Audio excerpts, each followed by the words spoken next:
well cared for, for his life. So maybe that's it. But anyway, when he went to San Antonio to the place he was at that time, I was living in Louisiana, and they contacted me because I was doing intensive hominoid research at that time.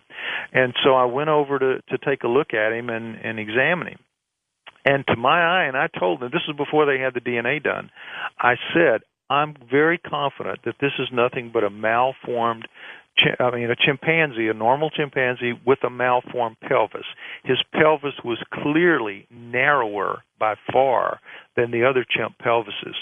So that narrowing of the pelvis forced him to be more comfortable, even though he had a very awkward walk. It was a chimp walk on chimp feet. He was a chimp in every other way except his pelvis. So I said, when that DNA test is done, I'm confident he's going to come in as a pure chimp, and then he did. So that's really the story of Oliver. A very interesting character. It just shows how intelligent chimps are and how much they can be taught. But he was really not a human-chimp hybrid, which is what they were pitching him as because of the upright walking. He kind of looks like the chimps from the Planet of the Apes, doesn't he, Lloyd? He looks a little different in the face, George. But again, whatever birth defect, whatever hit him to cause the problem with his pelvis, gave him a little bit of a different look in the face, but not much, really not much.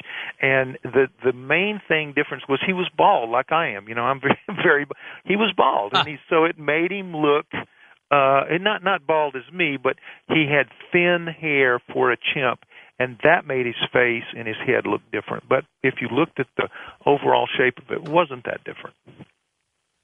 52 years old. They finally just gave him a female companion, by the way. Did they? Yeah.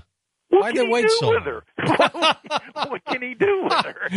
He's the equivalent of an 80-year-old guy. You never know. Let's go to Anthony in Fort Myers, Florida, east of the Rockies. Hi, Anthony.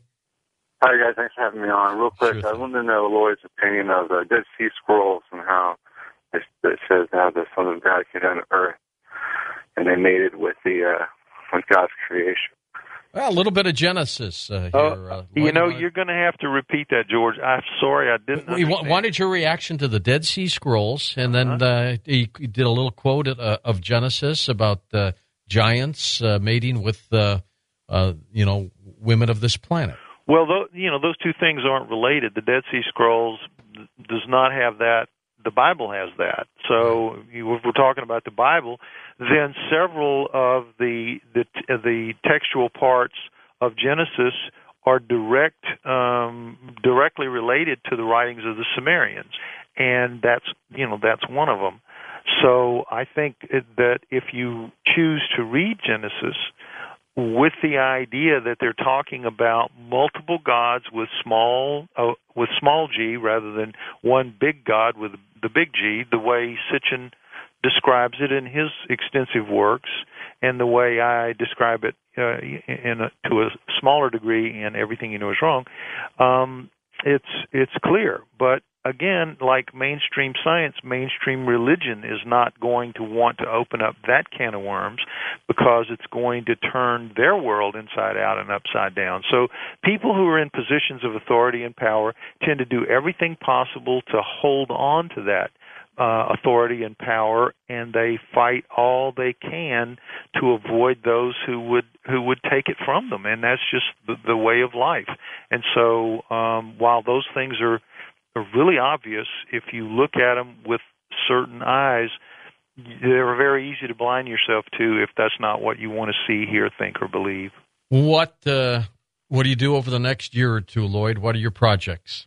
Well, this is it. Right now, we're going to get the money, if we can, to do the testing of the Starchild all the way to the end, through and through, up and down, all the DNA that we can pull out of it, and then compare it and find out what's there. At the same time that's happening, we hope to be carrying out a documentary film, filming every step of the process. This is history. I mean, we're filming history here.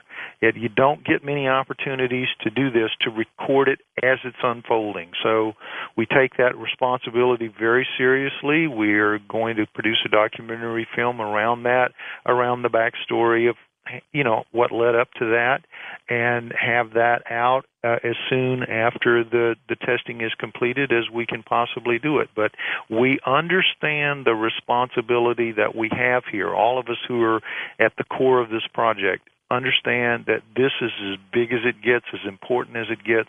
It's a huge, enormous responsibility that we all take very seriously, and we know that we're representing all of the people who are listening, and we're going to do the best job we can. All right, well, you keep fighting. Nice job, Lloyd. For Dan Galante, Tom Danheiser, Lisa Lyon, Lex Lonehood, Sean Ladesseur, Ross Mitchell, George Knapp, Ian Punnett, and Art Bell, I'm George Norrie, somewhere out there on Coast to Coast AM. We'll see you on our next edition. Until then, be safe, everyone.